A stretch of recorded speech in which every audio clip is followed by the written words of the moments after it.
ating luya.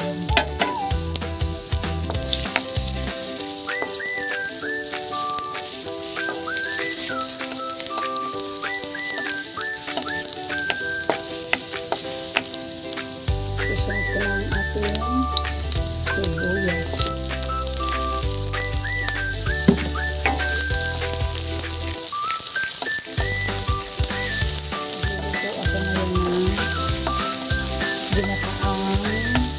Kalabasa at sitaw na may isda.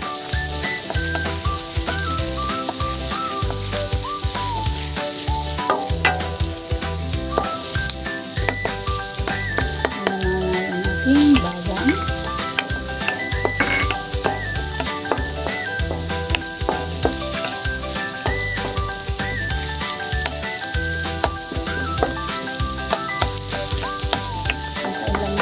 Maluto ang ating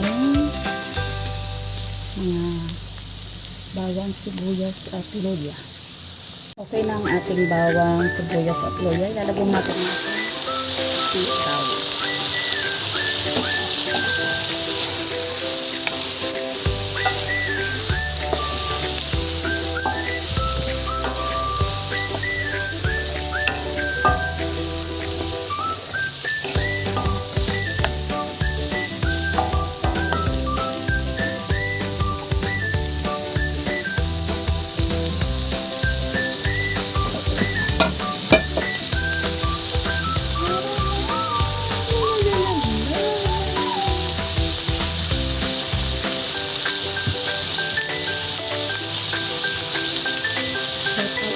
Sa lahat ng dyan, nakapatulong ng sa ating natin ang mga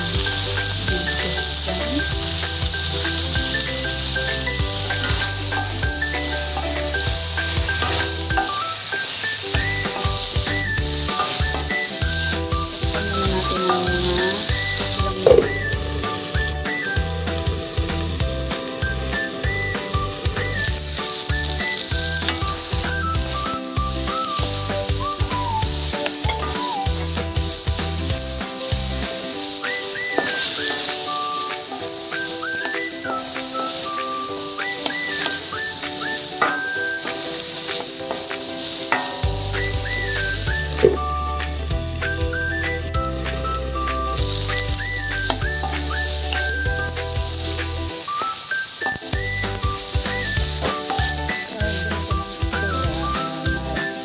Lagay na tayo ng pagkagamit ng itsura ng ating sitaw.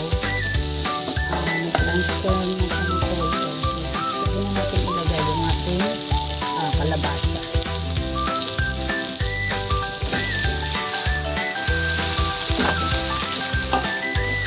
Lagyan lang natin.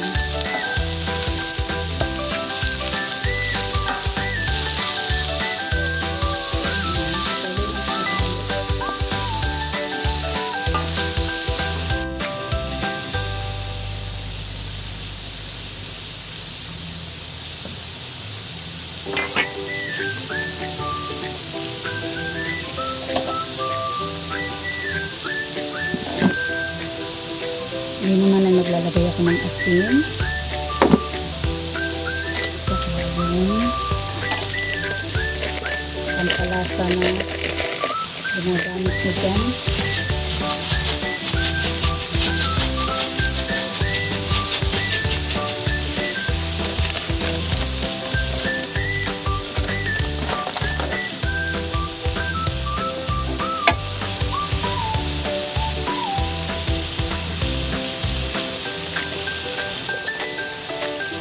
Lalagyan na din natin yung ating gata. Gumamit ako ng gata ng 200 ml. Pwede mo nang ubusin lahat. Magtira kayo ng at least 1/4 ng gata. Para mamaya natin lalagyan. Bali, sa 200 ml yung gata na nilagay ko, mga 150 ml lang yung nilagay ko dyan. Tapos ay magdadagdag tayo ng tubig. Bali 150 ml lang na gata ang nilagay ko. Tapos ay magdadagdag ako ng mga lahating tasa ng tubig para saktong lumambot yung ating mga gulay.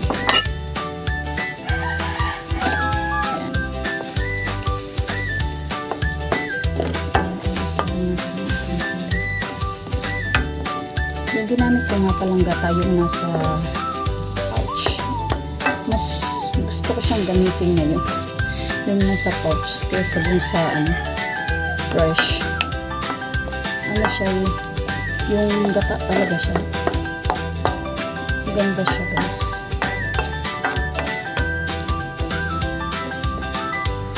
Yan, so takpan muna natin ulit.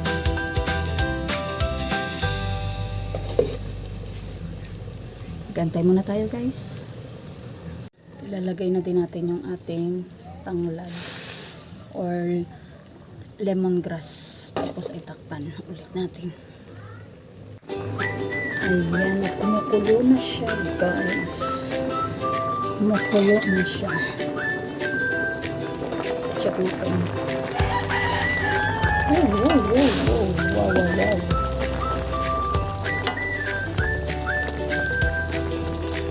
Ang bangbang guys. Ito talagang lemongrass. Ito. Yan.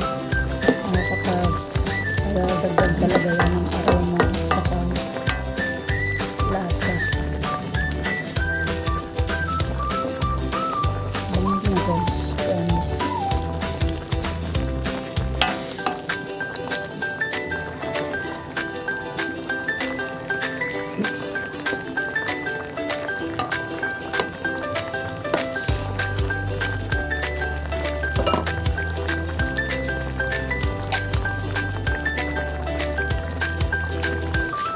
So ngayon pwede na natin ilagay yung ating ritong isda.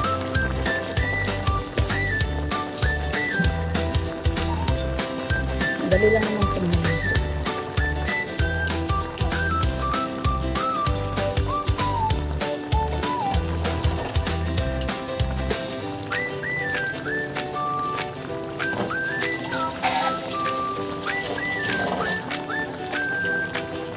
Ay, lagyan natin ng cylinder dito.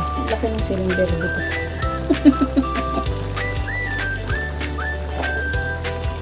Malaki pa sa isda. Diba?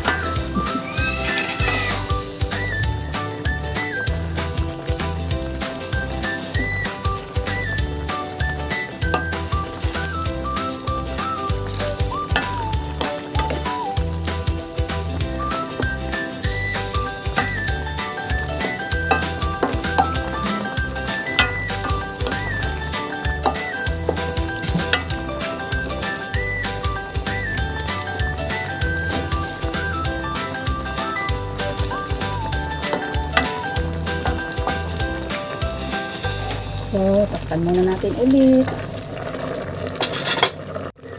So, ito na ang ating ginataang kalabasa at sitaw na may piniritong isda. Siyempre, titikman muna natin.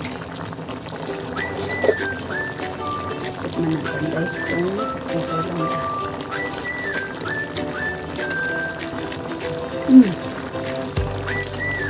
Nagtagdag lang ako ng konting asin. Para ma-adjust yung ating lasa. So,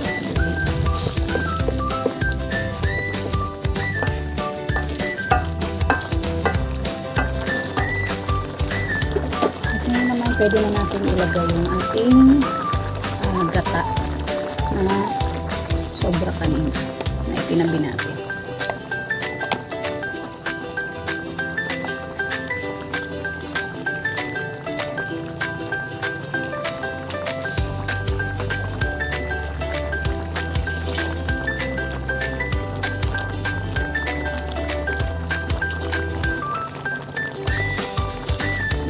Dagdag ka ako ng siling pula. Pero wag naman siyang lutuin masyado. Kung gusto niyo lang yung maanghang, pwede isakin niyo mamaya pagkakain natin. Diba? So, ayan na. Luto na ang ating ginataang kalabasa at sitaw na pinuritong isda.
So, ayan na, luto na ang ating ginataang kalabasa at sitaw.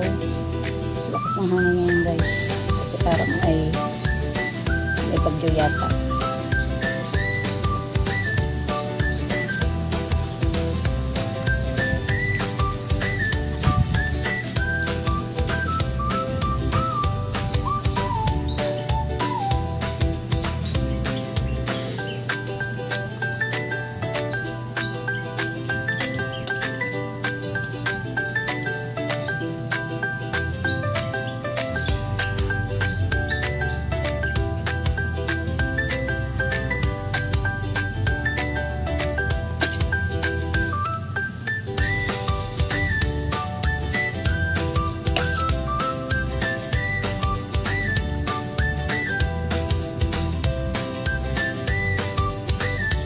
Salamat sa inyong panonood guys. See you on my next video ulit. Shoutout nga pala sa aking lahat ng mga members dyan at sa lahat ng mga sumusuporta at patuloy na sumasubaybay sa aking mga videos. Thank you so much guys.